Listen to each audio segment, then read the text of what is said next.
Tonight, the stunning breakthrough in the race for a coronavirus vaccine. Moderna announcing its experimental vaccine is nearly 95% effective on the heels of Pfizer's own promising results. The phased rollout plan, what category you're in, and when you could get it. The sweeping new crackdowns as the U.S. surges past 11 million cases. California hitting the emergency brake on its reopening. Philadelphia banning indoor dining. The striking new numbers. Over 1 million children have been infected. And ahead of Thanksgiving, the alert for college students. The stark new warning from President-elect Joe Biden. He says if Donald Trump won't stop blocking the transition, more people may die from COVID. And Dr. Fauci on what the delay could do to the vaccine mission. Hurricane Iota, now a monster Category 5. Where will it strike tonight? American families going hungry, the food bank lines for miles just before the holidays. New images from that miracle on the mountain. A hiker rescued in extreme conditions is hard stopped for 45 minutes. The medical marvel that saved his life. And is COVID disrupting your holiday travel plans? What to know before you call the airlines. This is NBC Nightly News with Lester Holt. Good evening, everyone. As the country appears headed into a dark winter, overwhelmed by a growing new wave of COVID infections, another hopeful ray of light appeared on the horizon today. A second COVID vaccine candidate, its makers say, appears to be more successful than imagined. Moderna announcing today its vaccine is nearly 95% effective. And with last week's upbeat announcement from Pfizer about its shot, there is building optimism about a way out of this pandemic, but one that experts warn sadly won't come before we face what may be the worst days of this crisis. Miguel Almaguer begins our reporting. Announcing today its potential COVID vaccine is 94.5% effective, drug maker Moderna says if granted emergency authorization by the FDA, it could roll out doses as early as December. Its clinical trial with 30,000 participants finding no significant safety concerns. What does this mean for Americans at home? It means some hope that we are going to beat this thing, and we're going to beat it sooner rather than later. Moderna now joins Pfizer, who just last week reported their vaccine is 90% effective. We have enough vaccine doses between these two vaccines to immunize about 20 million people during the month of December. States will decide how to roll out vaccines, but the National Academy of Medicine makes this recommendation.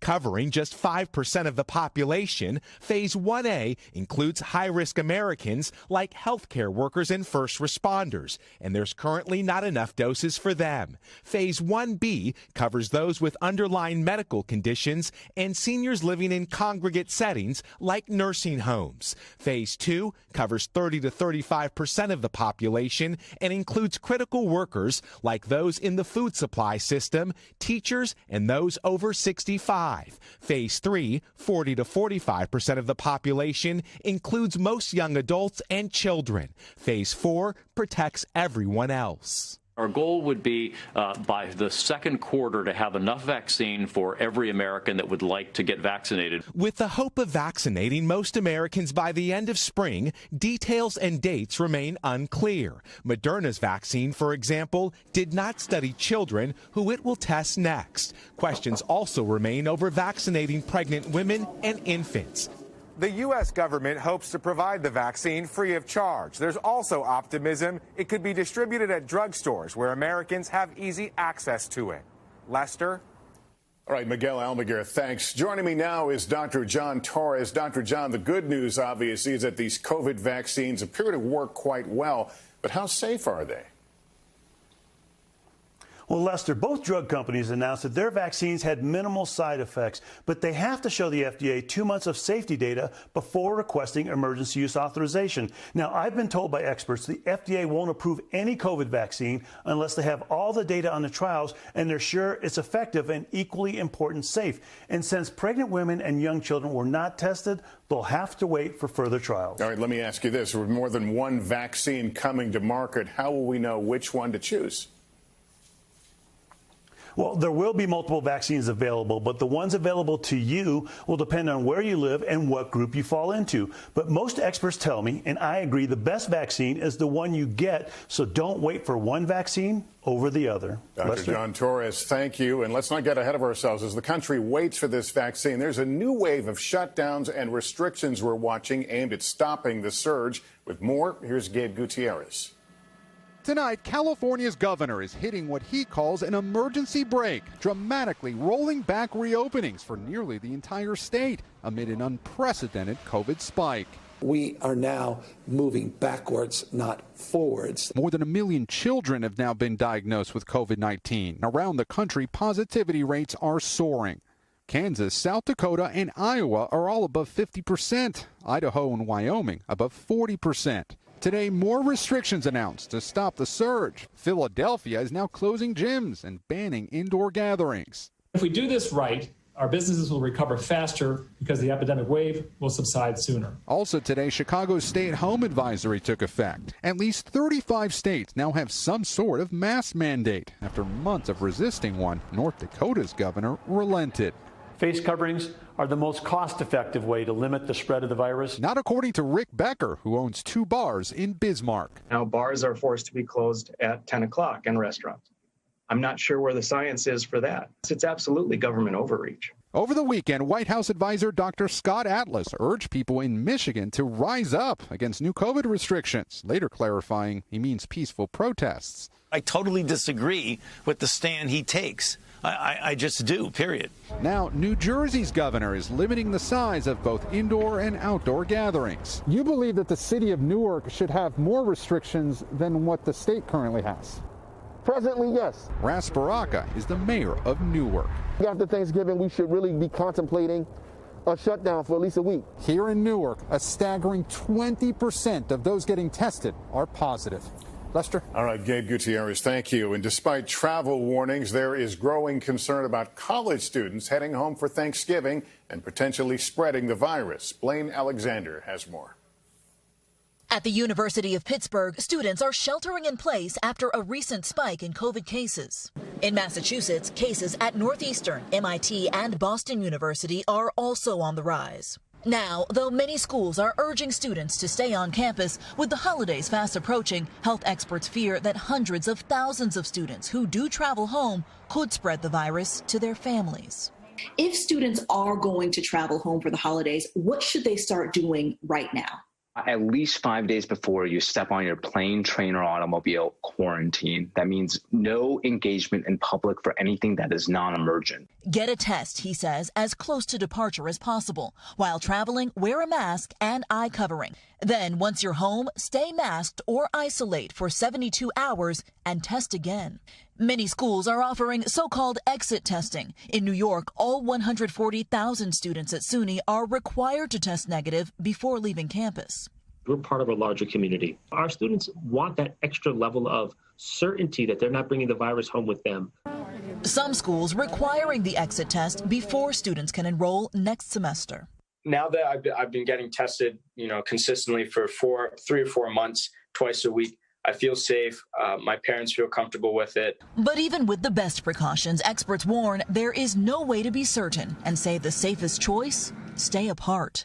Blaine Alexander, NBC News, Atlanta. A stark warning from President-elect Joe Biden about the toll of the pandemic, with President Trump still refusing to concede and allow coordination on a COVID response with the Biden team. Here's NBC's Jeff Bennett. Tonight, Joe Biden pushing forward with the business of becoming the next commander-in-chief, despite the Trump administration's roadblocks. What do you see as the biggest threat to your transition right now, given President Trump's unprecedented attempt to obstruct and delay a smooth transfer of power? More people may die if we don't coordinate. If we have to wait until January 20th to start that planning, it puts us behind over a month and a half. But so long as the president refuses to concede, the Biden transition team is shut out of the current administration's pandemic planning. Pressure now building inside the Trump administration for a smooth handoff from Dr. Anthony Fauci. Obviously, it's something that we're concerned about, as I use the metaphor, essentially passing a baton without stopping running. And from Dr. Moncef Slaoui, who leads the Trump administration's vaccine effort.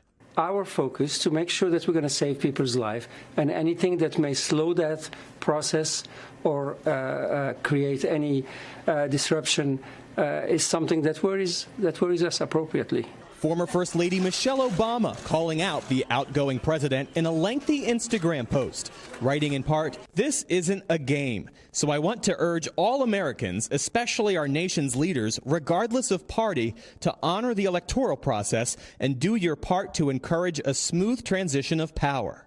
And NBC News has learned tonight that Congressman Cedric Richmond is joining the Biden administration in a senior role, described as a Valerie Jarrett-type position, referring to one of President Obama's top aides. Lester? Jeff Bennett tonight, thank you. A catastrophic and life-threatening situation in Central America as Hurricane Iota slams into northeast Nicaragua as a major Category 5. It is the strongest of the season. Back at home, the pandemic and economic hardship have made it difficult for millions to put food on the table. As the holidays approach, places families often turn to now face enormous stress themselves. Here's Rahima Ellis. At this food bank in Milwaukee, people are lining up like never before. We're making ends meet with our bills, but not with the groceries. For the most vulnerable, the Hunger Task Force program is a lifeline. How many people live in your household? Retired with an 11-year-old daughter, Cindy Glick says the pandemic forced her husband out of work. How hard is it to keep food on the table? It's a challenge that I hope I would never have to face. Sherry Tussler runs the food bank and is sounding the alarm about the growing need. I'm really afraid that in January, there's not going to be any food.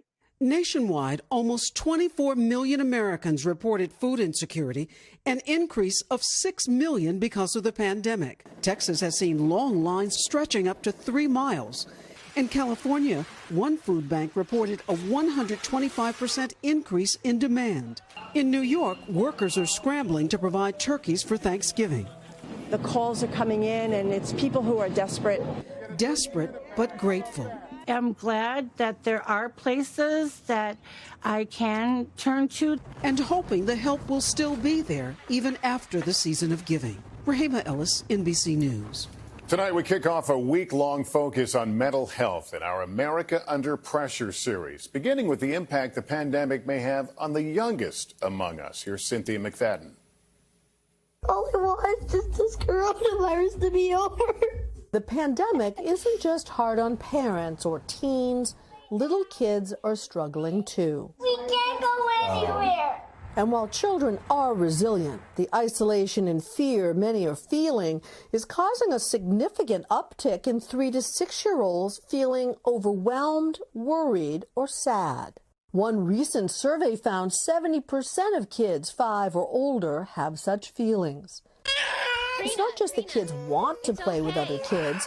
Experts tell us they need that interaction to develop language, learn to separate from their parents and defer gratification, cooperate with others, and a host of other social and emotional skills. How do you say yes when a teacher asks a question?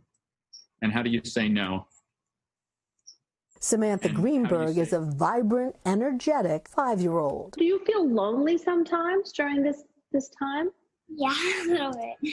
Sam couldn't wait to make the big kid transition to kindergarten, but the first day on Zoom, a sore disappointment. She started crying. She said, please let me go see other kids. I'll wear 2 masks. To complicate things, Sam has twin 2-year-old sisters, and they are going to preschool. Samantha came up to them and she just started crying, and she said, you get to go to school. It's not fair. You can make friends, and I just have to go on poopy Zoom. Child psychiatrist Dr. Harold Koplowitz is head of the Child Mind Institute. The best news is that development isn't linear, and kids are remarkably resilient. But there are some troubling signs. Since last March, emergency rooms have seen an astounding spike of mental health visits for kids 5 to 11. Before we had COVID, 1 out of 5 American children had a mental health disorder, and less than half of them got help.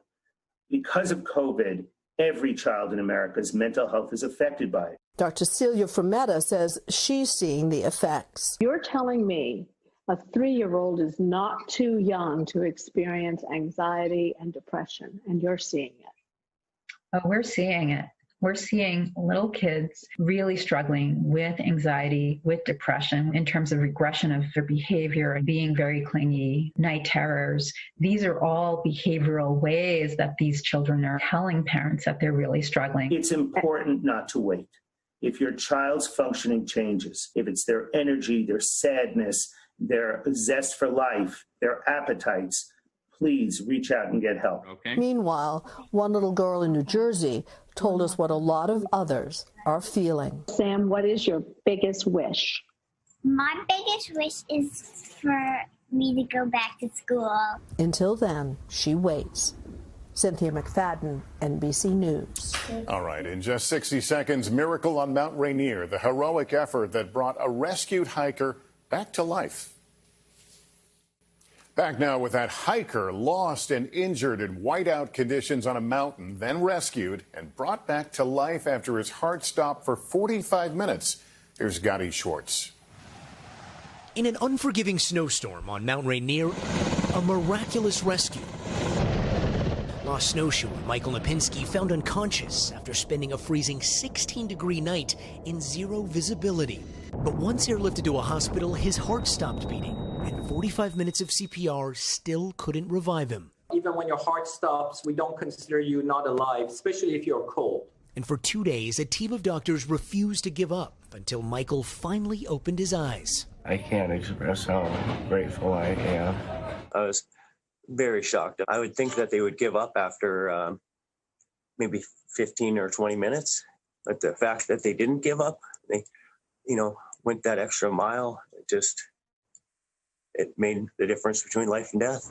What doctors did during those 2 days is a medical marvel, bypassing his heart and lungs to a machine outside of his body that kept his blood flowing with oxygen until they could revive him.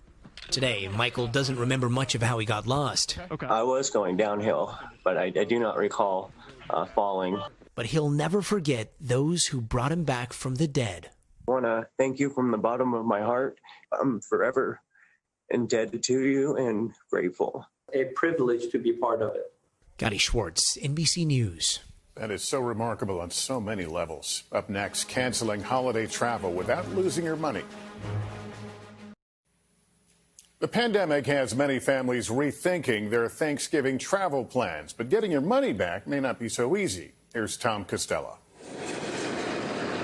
Just a week before the traditional Thanksgiving rush, an urgent plea from many mayors and governors. The family tradition isn't worth the risk of someone contracting COVID. As hard as it is not seeing them this Thanksgiving, imagine how much harder it would be if you weren't able to see them for a future holiday ever again. So what happens if you change your travel plans? The good news, all airlines are waiving ticket change fees, but canceling your non-refundable ticket doesn't mean you'll get your money back.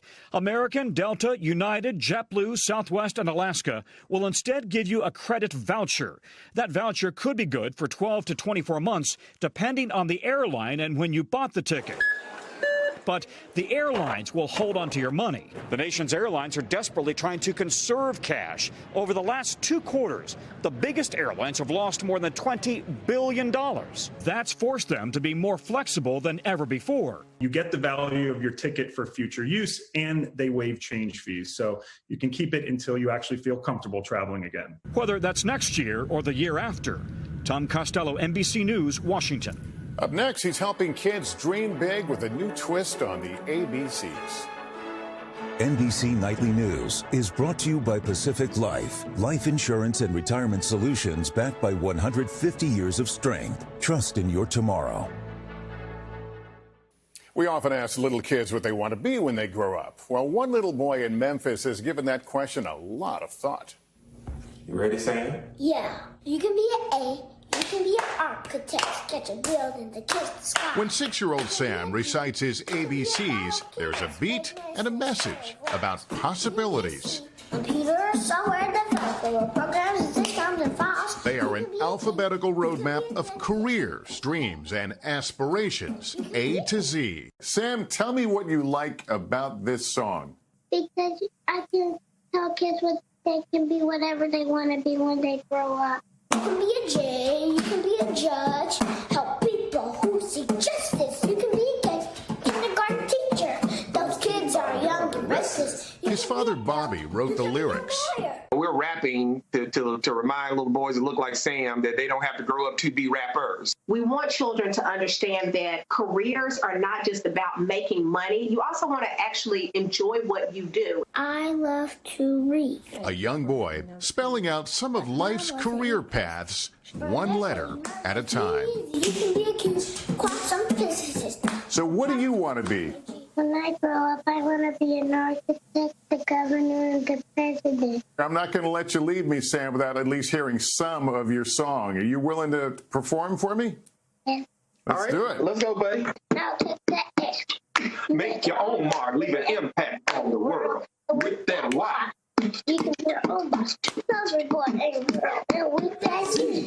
Zillions can try. You can reach the sky if you try. Just don't be a Z. Just don't be a zombie. And let the world pass you by. So I reminded Sam that A could also stand for Anchorman. It's not a bad job. That's Nightly News. Thanks for watching, everyone. I'm Lester Holt. Please take care of yourself and each other.